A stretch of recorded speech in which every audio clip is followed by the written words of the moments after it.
Hello, Narnach here. Welcome back to Path of Exile. We are playing in the Harbinger League for the Fall of Oriath expansion.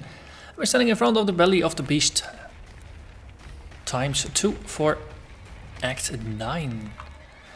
So, last episode we ended up finding Zandetta's cassocks. And I managed to get 5 sockets on them. Unfortunately, didn't manage to link them.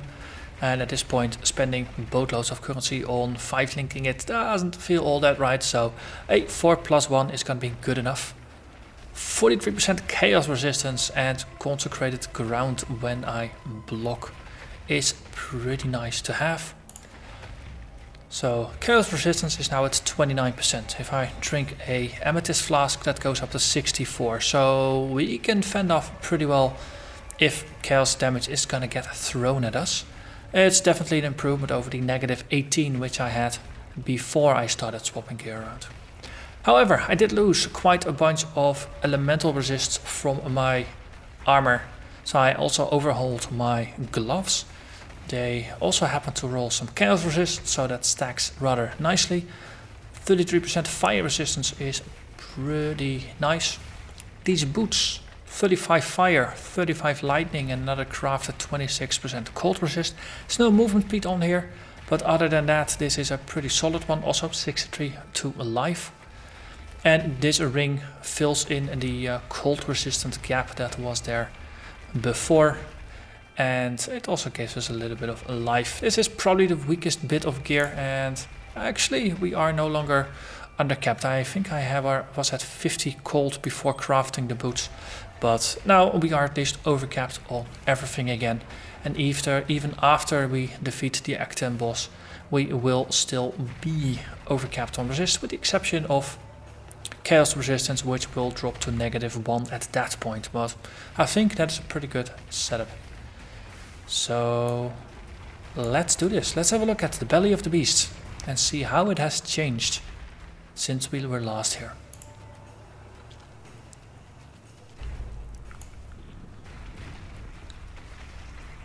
So first of all, there's no purple hue here.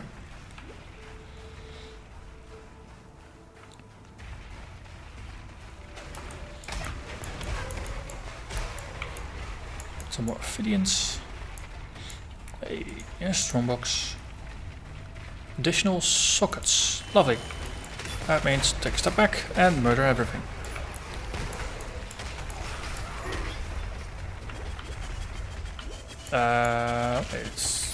There's some blood-causing things over here.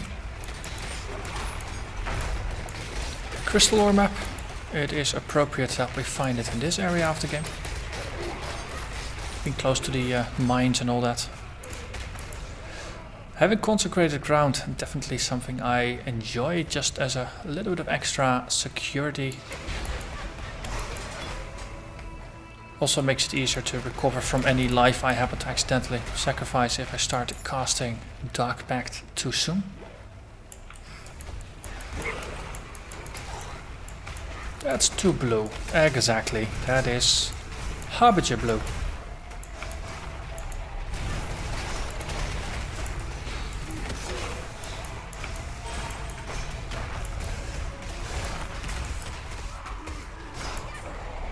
Oh.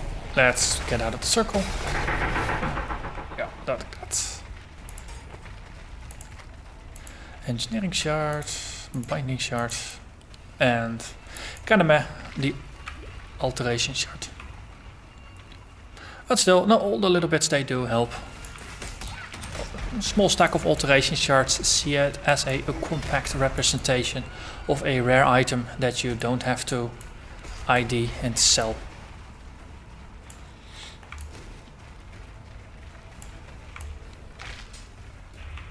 Okay, a fork in the road. That is something that happened before in the Belly of the Beast.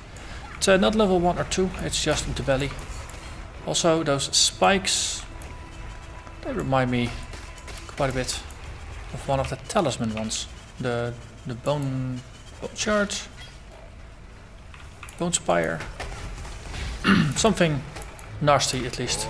Orb of alchemy. Proper orb of alchemy. Lovely drop.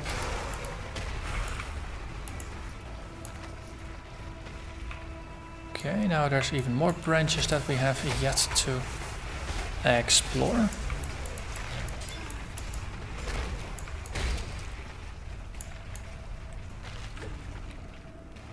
And that is a dead end. Okay. That's one branch taken care of.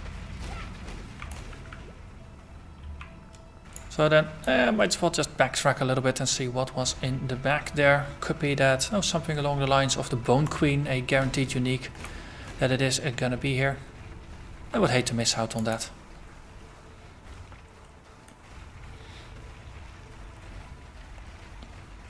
Also means that if we don't find anything here, then of course, say on the next playthrough, we can ignore everything that is not essential. And in this case, it's just a small side area.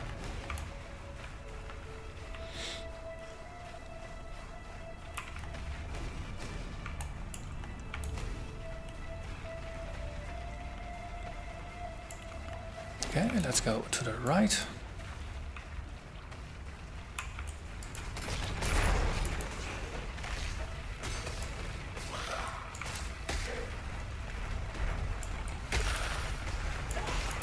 Okay, so what is causing those punctures? So it would be pretty cool to have that on my team, right? I doubt it's the gut spikers.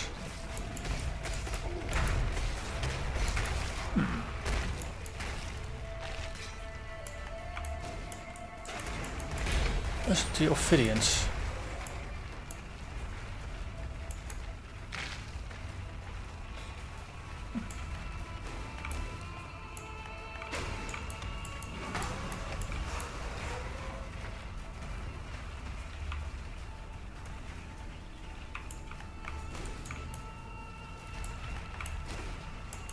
Okay, long empty corridor is long and empty.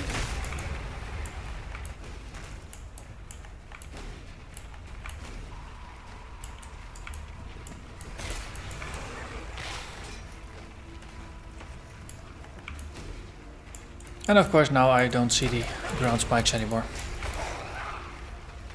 Typical. If you're looking for something, it's difficult to find. Okay. So Belly of the Beast is just a passage through. So next up is going to be the Rotting Core.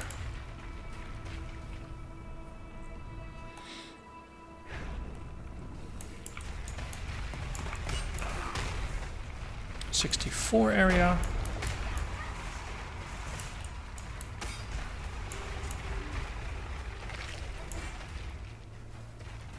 It also does not have a waypoint. Interesting.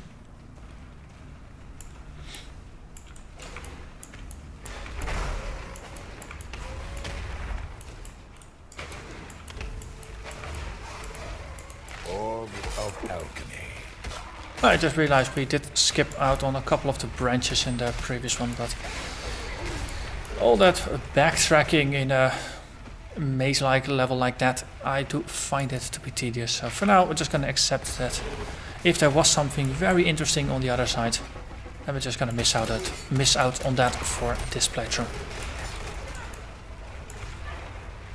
Jeweler's box, what's in it? 7 additional items. Now that is lovely.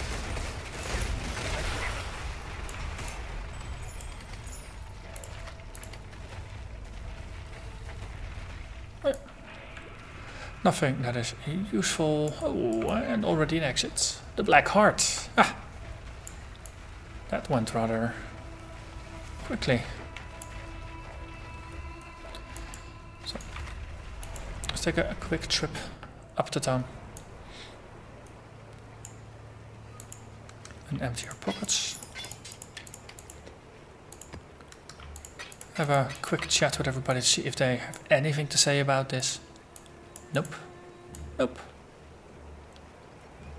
And I doubt Tasuni is going to want to speak with me after this. Yep, exactly. Still kind of pissed off, I guess, that I didn't choose him over Irasha. Okay, Black Heart. Let's go.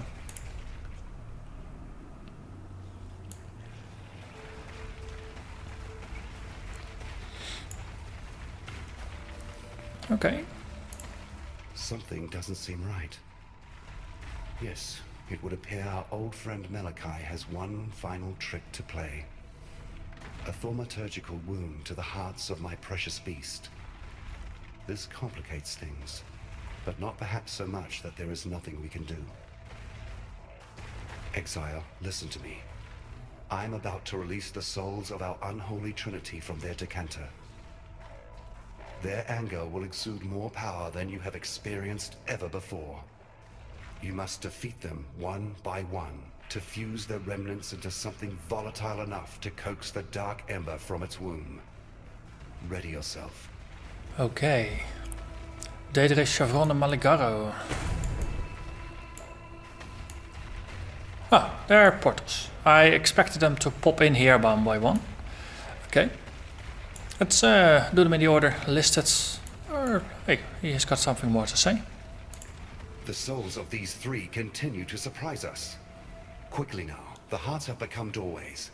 Enter in, complete your mission, though I cannot say exactly what you will find on the other side. Spirit of Doedre. Doedre's despair.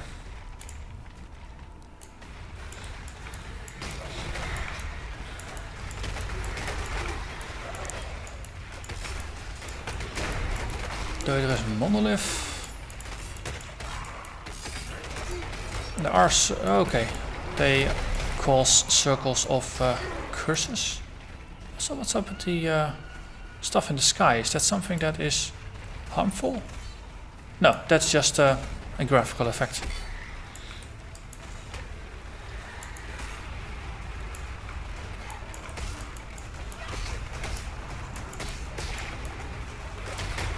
Slow and steady seems to work out rather alright so far. Doedre's Ichor. I wonder if we get to fight the flying squirrel once again. I must admit I do like that this area is larger so far. Because the Act 8 fight with her is rather claustrophobic.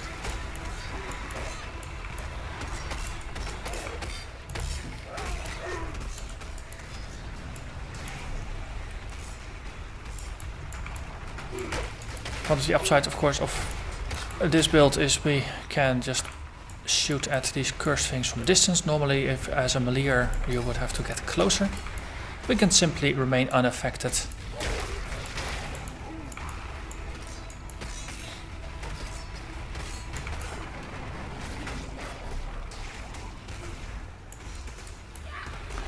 With this suffering.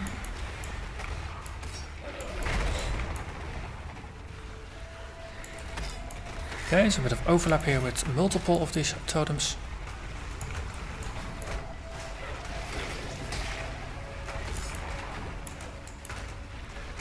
Okay, I wonder if there's... No, there has to be a boss fight at the end, right? There just has to be. Would be very, very much a letdown if there wouldn't be.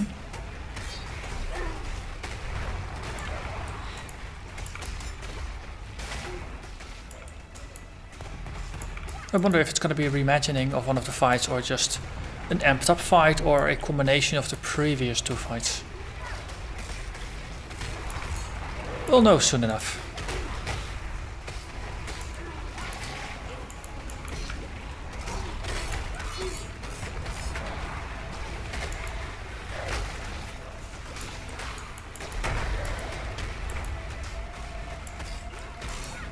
There is an arena. At least we managed to murder all of our totems. Now let's see what Doedre has to do for us. Hello. Doedre, Dark Soul. Okay. There's a monolith, she's spawning monoliths. And she's bloating a bit. Okay, the more life she loses, the more of these totems she gets. Oh, and Doedre's Torment. Take more damage for each of the things, but we murdered her so quickly. Never really was all that relevant. Funny enough.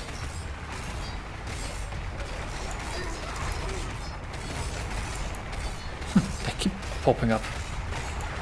Hey, I guess this just doesn't reset. Let's go back. The souls of these three continue. No speech afterwards, so let's just continue. Maligaro's Misery.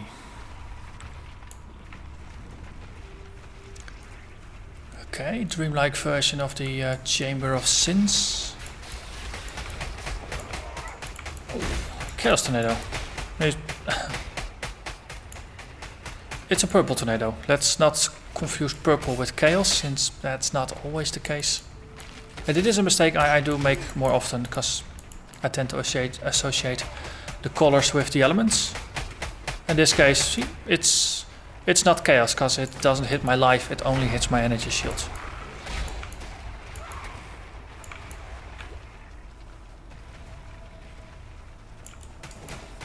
Malagaro's Inspiration. Some more spidery things.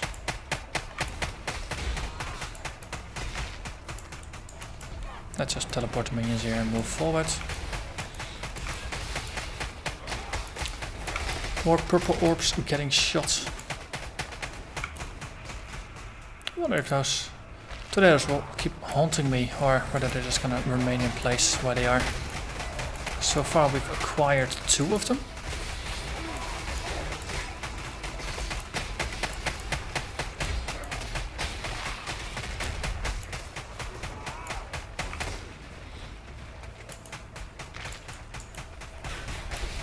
It's like a purple blade vortex.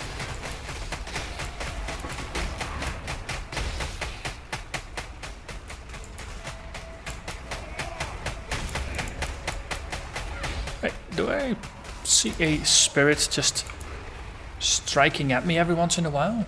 It's like a Maligaro just doing a flicker strike or something from time to time. Yeah, see, there. Just ghostly Maligaro being annoying.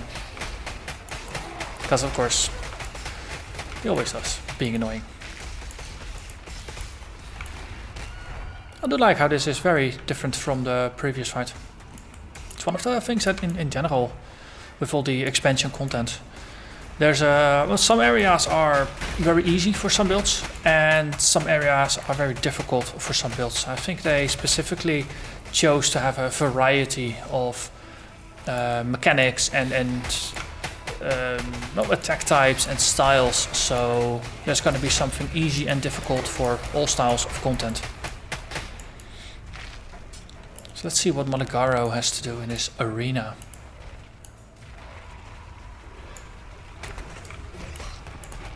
Maligaro the Broken.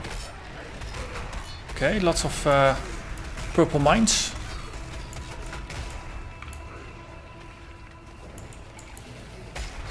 Well, and there's multiple. Okay, lovely. In that case, let's just blow this up.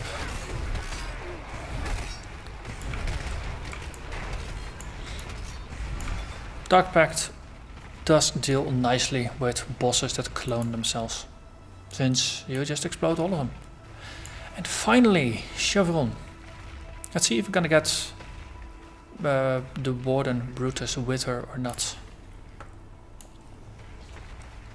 Ooh, lightning tornadoes. Okay, library. Though interestingly, just how these sides. This is the. It's almost like the belly of the beast turned into a library. Ooh, cool. Little spider bots. I think tripod spider bots. I want to see more of them. Ah, stop murdering me. And these dudes with lightnings on their head. Looks funny.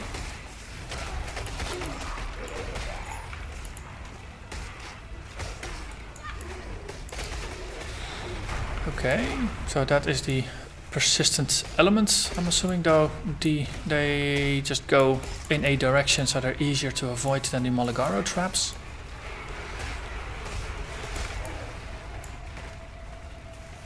I do like the Chevron's visions. Hey.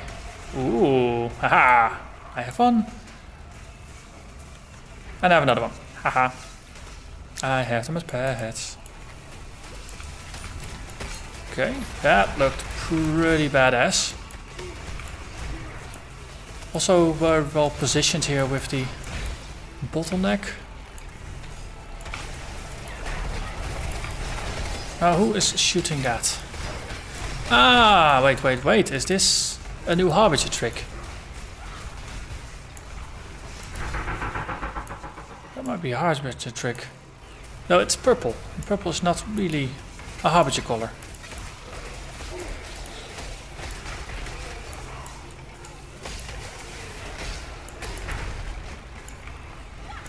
Also a superior Dark Pact. 7% quality. Funny enough, it's 1% less than I have.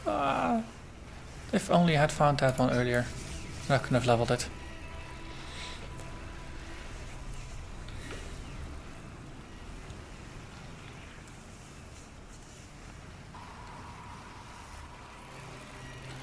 Okay, and there is the arena. Chevron. What do you have in store?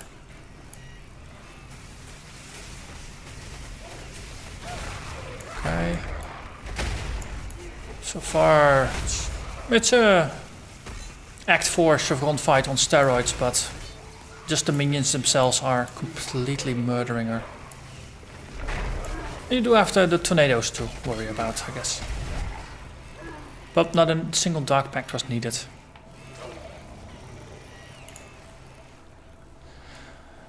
Okay. So before we have a chat with Sin, let's empty our pocket. So we can pick up all of the loot.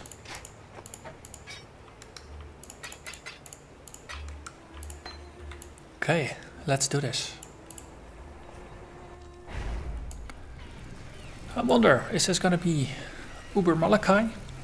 Sin infused with corrupting influences or something different altogether? Let's find out. At last, our trio joins to become one foul spirit. Destroy that creature of darkness, and let us be rid of this place.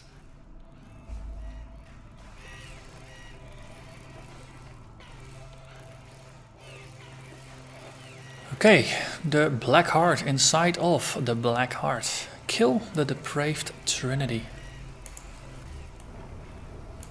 Okay, ooh, wow, that's big.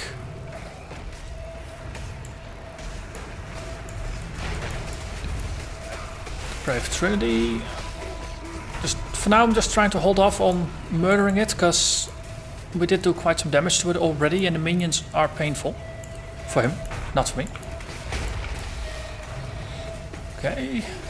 I do like the walls around here, very reminiscent of the Branking fight, though of course much darker. This is, the mines and such are from the Desecrate fight. The scorpions are very much Malagaro. Big blood puddle, that's Desecrate. The books are Chevron. You do, contrary to the original Desecrate fight, you have a lot of space to maneuver to actually avoid the clusters of projectiles that are being thrown at you. And see, there's already down to 20%. Okay, some Chaos Rain. And there we are. Darkness.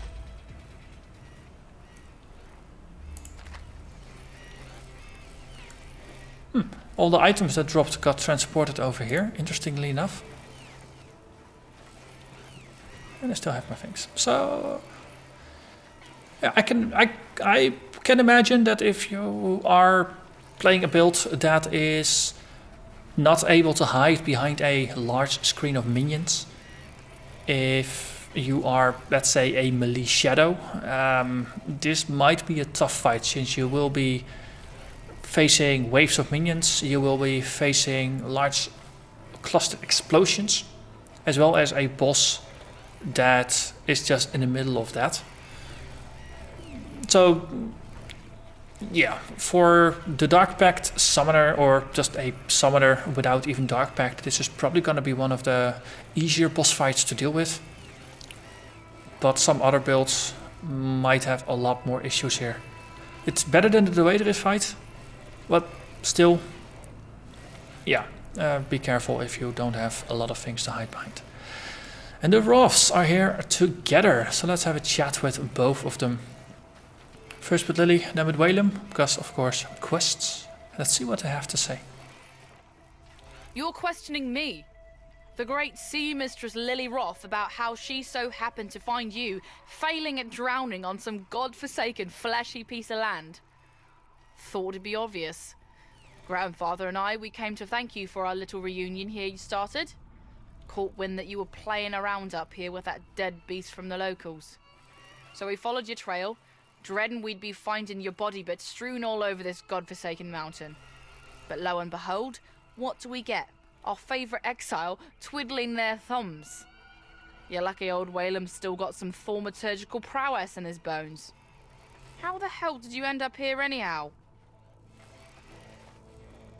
Well, I suppose you'll be wanting us to ferry you over to Oriath. Take care of that nasty cannibal god Katava once and for all? Well, we'd be glad to oblige. There'll be plenty of treasures in ruined Theopolis just sitting there for the taking, I'm sure. Say the words and we'll set the sails. So the dialogue was very different. Well, big lines was the same, but probably that the voice actress improved or improvised quite a bit. And they shall have to rewrite it, as is the common theme with Act 8 and 9 in general. Voice acting, not all the best. Let's see what Whalem has to say. I ain't gonna lie to you, friend. You look like actual shite. Like a real big steamy pile of goat droppings.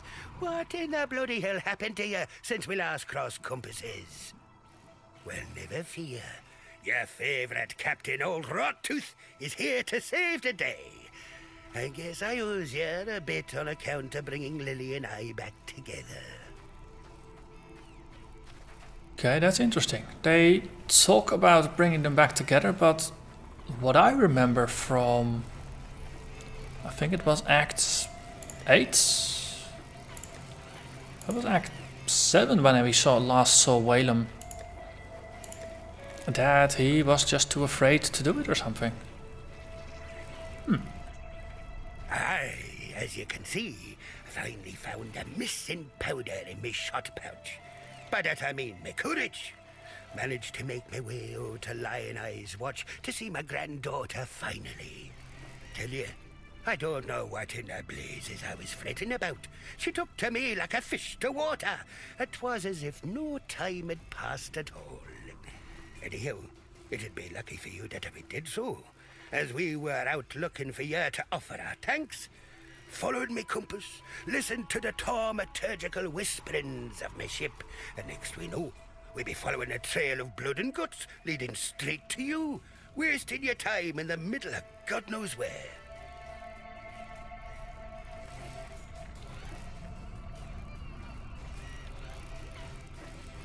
So we have Act 10 to get to. We have some folks in town to say hello to, and there's also this mystical oasis that we have not received a quest to go to. So I wonder if this is just a cookie that the devs have thrown to us as a reminder of the dried lake, so now it has become an oasis that we can farm, or whether there is truly something to it. Just have to go there and see, I guess. But first, let's go to town and then go back to have a chat with folks. Let's sail to Oriath first. Ready to go? Just in time as well. Grandad says there's a good thaumaturgical headwind blowing our way.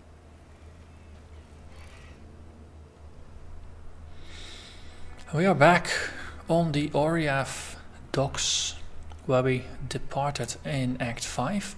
So we got Lily, we got Whalem, we got Lani, we got Sin. And we have Cathedral Rooftop. I wonder if Mr. What's-His-Face is still there. Gonna see that next time. let's have a chat with Fox in town. So, Tasuni. Yeah, he does have something to say about that. Let's see. By the gods, and by the death of gods, you still live. I don't know what you did, but I can sense something has shifted. A weapon has been discovered, perhaps, to turn the tide of bloodshed, brought on by these sickening gods. Tell me, what did you find? No, I mustn't inquire, for fear of losing my mind as well as my eyes. I am struck by a peculiar yearning, Exile. It is as if I am a man stood on the precipice of a cliff, with an insatiable longing for the ground. Please, leave me, before the frenzied voices inside my head devour my body and soul. Okay, he's definitely behaving odd.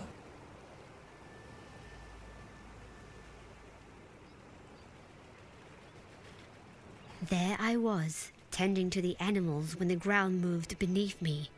It was like the whole earth groaned in pain, a cry unlike I've ever heard. The mountain trembled, and for a moment it seemed as if death was due to visit us, here in Highgate. I don't know what you did, outsider, but I hope you did not hurt the mountain. She is our mother, and if a stranger were to wound her, I would slit their throat myself. Cheerful. They don't care. There's no profit in there. Sin also has nothing to say. But of course, he's there in Act 10. So, you know what? Let's do some scouting. Because it's a little awkward to go back to Act 9 after defeating it. So let's check out what the Oasis is gonna offer us. Ooh, ambusher. That's a dagger. Taproot. Oh. Let's see, bunch of increased damage. That's definitely a lot of damage on a dagger. 55 to 215. That puts it at 135 per hit times 1.7 almost. That's over 200 DPS on a dagger. Some attack speed, poison duration, attack damage leads as mana and life against poison and maimed enemies respectively. Chance to maim and poison on hit. That is pretty decent actually, if you're doing a dagger build. Okay, is this the Oasis? Lovely. So let's have a look.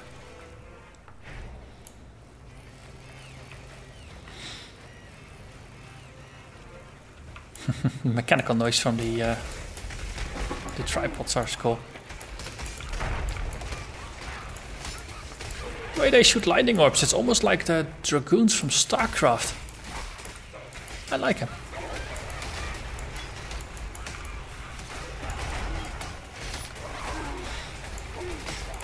Okay, and another skill point, so that completes potency of will.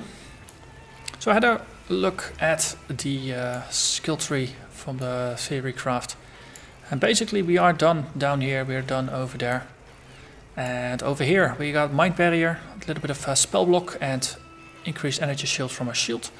We have alchemist that we can go for to increase our flask effectiveness, though we're not really heavily reliant on the flasks yet, so at this point the bonus of this is a bit dubious.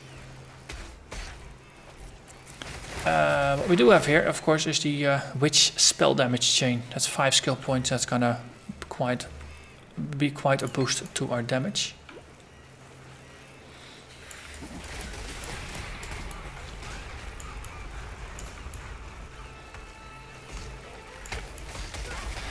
So this is a 61 area. So you're meant to go here before the foothills if you follow the area levels. Just wondering why we didn't get a quest here, or is this gonna be the next Dread Thicket? An area that does not have any quest-based purpose.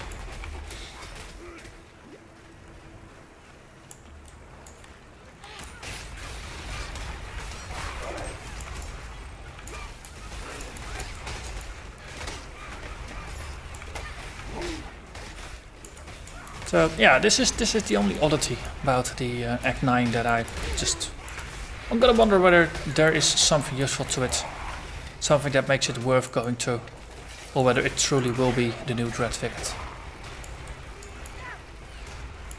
Of course, the map called the Oasis has a variation of Emperor Vol as its boss, more or less on the opposite side of where you enter.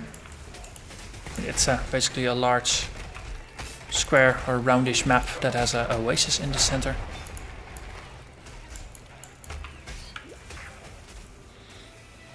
What we can do is actually just weave from side to side, so we don't really feel a need to go backtracking later on. Ooh, feral chimerals.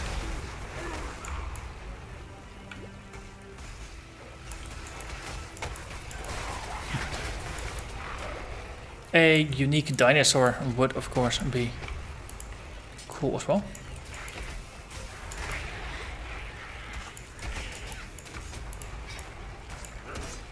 Harbingers to the top right.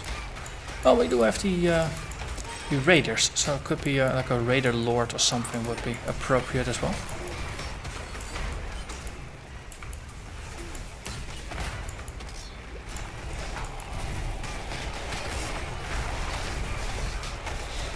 But I must say, going all offensive with Dark Pact instead of having the life leech and the increased AoE, it works pretty well.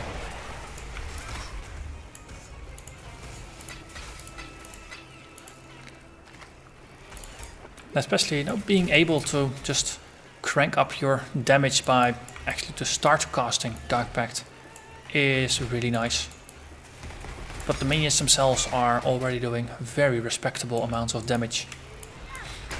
I wonder if that is gonna remain something that will be dependable in maps, or whether we truly need to amp up our game there a little bit.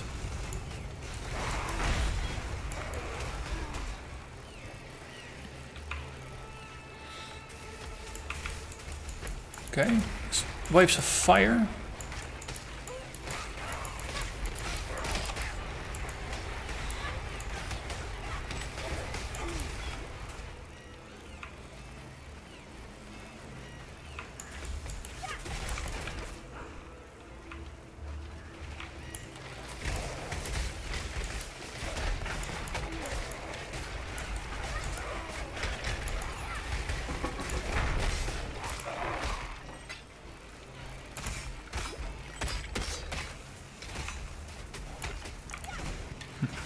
Lots and lots of dinosaurs.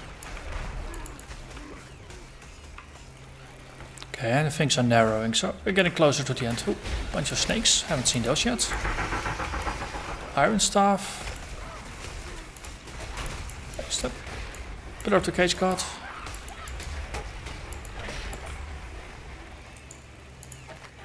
Realm Shaper.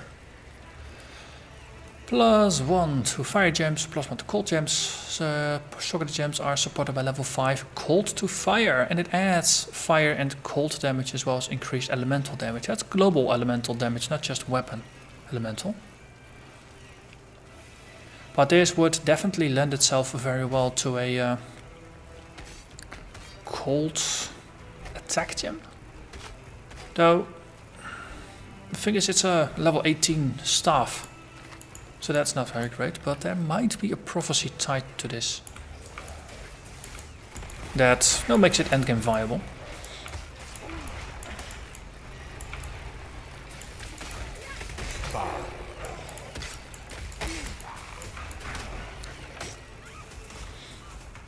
Okay. This looks like there might be a boss in there, but I don't see anything.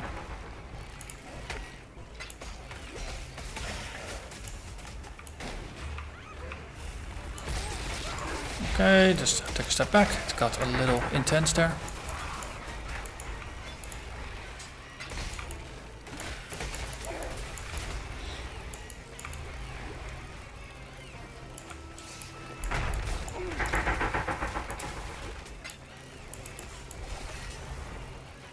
Okay.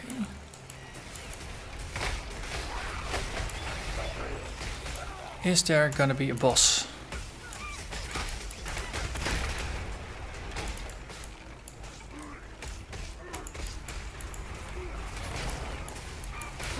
plenty of rares still keep popping up.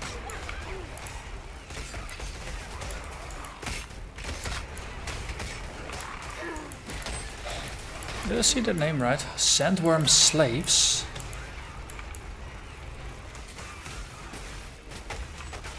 So suddenly we get a sandworm tunneling out of the ground. That could be unexpected.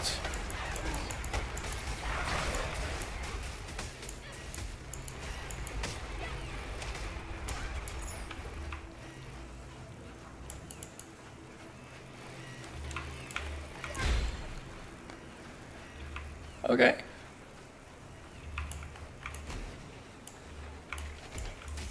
I think that's it.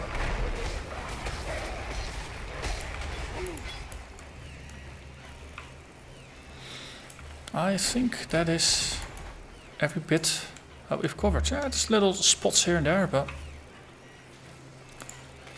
that was it. So the Oasis is just an area that has nothing going for it. Very odd. Well, it's a good thing that we did it at all the way at the end of the episode. So, though maybe slightly less of a exciting cliffhanger. But anyway, we have reached Act 10. So next episode we're gonna have a chat with the lovely folks here in town. Let's see what they have to say. And after that we'll see what Act 10 is gonna bring us. But for now, thank you very much for watching and hope to see you again next time. Bye bye.